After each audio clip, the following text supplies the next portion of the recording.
Dombivli MIDC मध्ये chemical कंपनीमध्ये भीषण स्फोट झाला आणि याची तीव्रता फक्त आजूबाजूलाच नाही तर जवळपास 2 ते 3 किलोमीटर अंतरावरती झालेला आहे। मी सध्या जो पाहतोय तुम्ही की कंपनीपासून अर्धा किलोमीटर लांब असलेल्या हॉटेलमध्ये उभा आहे आणि तुम्ही माझ्या डोक्यावर पाहता हे संपूर्णपणे छत उडालेलं आहे।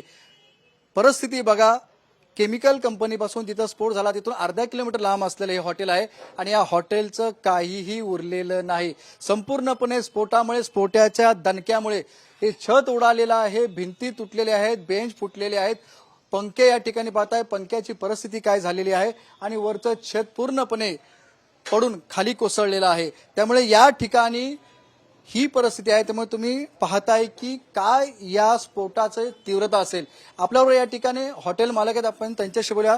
सर, स्फोट झाला तेव्हा काय परिस्थिती झाली? स्फोट झाला तेव्हा आम्हाला एकदम काही कळालं नाही काय होत आहे आणि काय नाही। नेमके गिरायकांना वाचवायचा हा आमचा पहिला मुद्दा होता, म्हणून आम्ही सर्व गिरायकांना पहिले बाहेर काढलं, जेणेकरून ज्यांचा जीव वाचावा। जेवण बिवण बघा इथे हातातच आहे, पार्सल दिलेलंही सर्व आहे, ताटं पिठं पण तिथेच आहे रस्त्यामध्ये।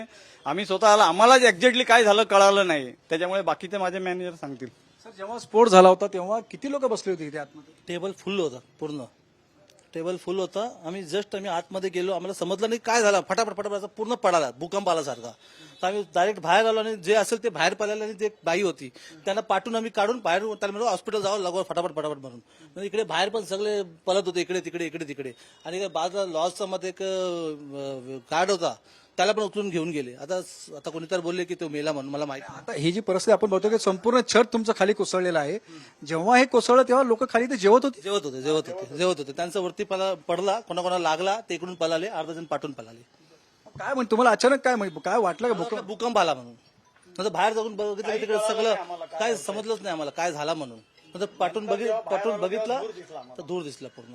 कोण जखमी झाले या सगळ्या याच्यात? थोडं जखमी झालेले, त्यांना हॉस्पिटलमध्ये पाठवलं आम्ही। काय नुकसान झालं मामा? नुकसान तर झालेलं आहे साहेब, भरपूर झालेलं आहे नुकसान। 3 वर्षा पहिलाच आम्ही रिन्युएशन केलेलं आहे, 3 वर्षानंतर आम्ही कन्वर्ट झालं, पूर्ण रिन्युएशन केलेलं आहे। आता त्याच्याबद्दल पूर्ण आमचं नुकसान झालेलं आहे, आपण तर प्रत्यक्ष पाहतात।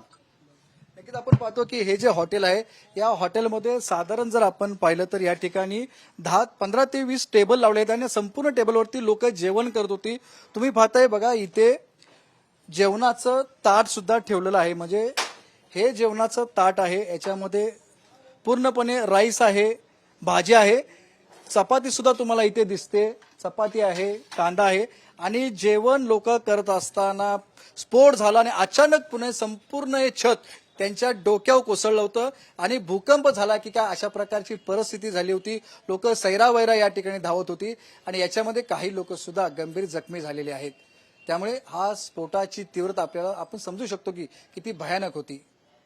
कॅमेरामॅन उत्तम कटियार सह विनायक पाटील, एबीपी माझा, डोंबिवली। एबीपी माझा, उघडा डोळे बघा नीट।